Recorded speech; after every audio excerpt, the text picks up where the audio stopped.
Hello नमस्कार दोस्तों, आज हम बात करने जा रहे हैं बिहार बीजेपी को लेकर। एक बहुत बड़ी खबर है। क्या सम्राट चौधरी की कुर्सी जाने वाली है और कौन सी कुर्सी जाने वाली है? इतनी बड़ी खबर इलेक्शन समाप्त होते ही कैसे आ रही है और क्या होने वाला है? बिहार में जो चुनाव परिणाम हुआ, बीजेपी को झटका लगा, तो इस पर इसका जो कहर है किस पर ढहेगा? हालांकि आपको बता दें कि और अन्य प्रदेशों के अलावा बिहार में तो बीजेपी यानी एनडीए को तो कम घाटा लगा, फिर भी 5 सीटों का घाटा लग गया सिर्फ बीजेपी को ही।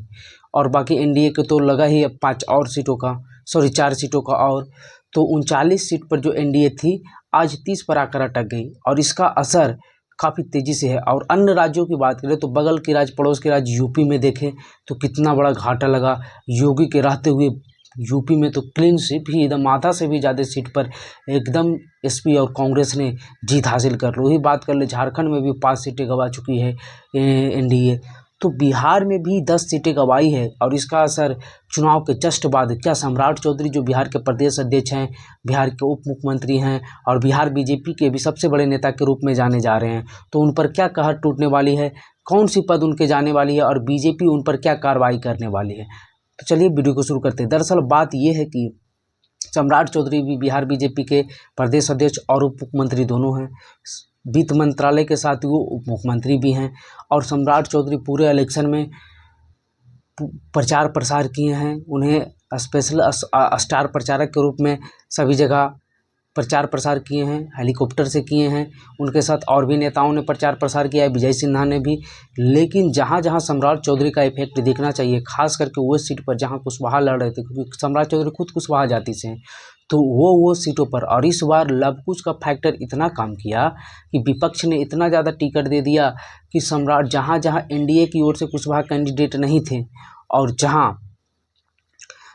महागठबंधन की ओर से कुशवाहा कैंडिडेट थे, तो वहाँ वोटिंग महागठबंधन के पड़ गया। और जहाँ दोनों तरफ से नहीं थे तो वहाँ तो एनडीए को पड़ा ही। लेकिन जहाँ जहाँ एनडीए के कैंडिडेट कुशवाहा नहीं थे और आरजेडी ने कुशवाहा कैंडिडेट दिया, तो वहाँ कुशवाहा का वोट पड़ गया आरजेडी की ओर। और इससे बीजेपी को अच्छा खासा नुकसान हुआ। और सम्राट चौधरी का ओहदा जिस प्रकार से बढ़ाया गया था बिहार की राजनीतिक में, तो लवकुश राजनीति को लेकर ही बढ़ाया गया था।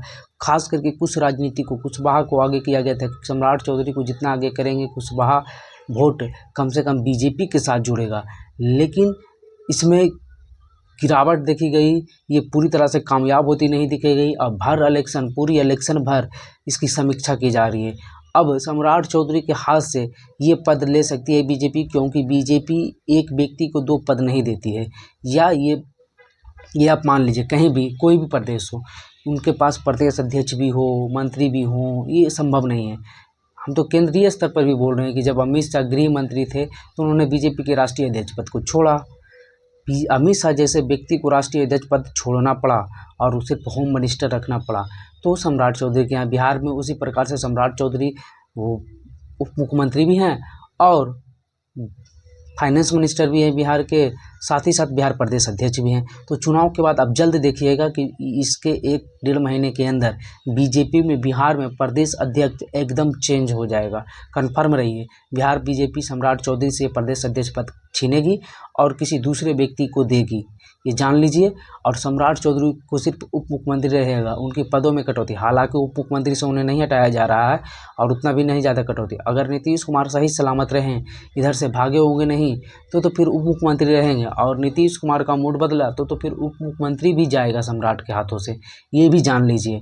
तो ये बिहार की राजनीतिक में आने वाली भविष्य की बातें हैं। लेकिन कन्फर्म रहिए कि सम्राट चौधरी से प्रदेश अध्यक्ष का पद छीना जरूर जाएगा। तो चलिए, ऐसे ही इंफॉर्मेटिव और नए नए वीडियो देखने के लिए हमारे चैनल पर बने रहें। वीडियो देखने के लिए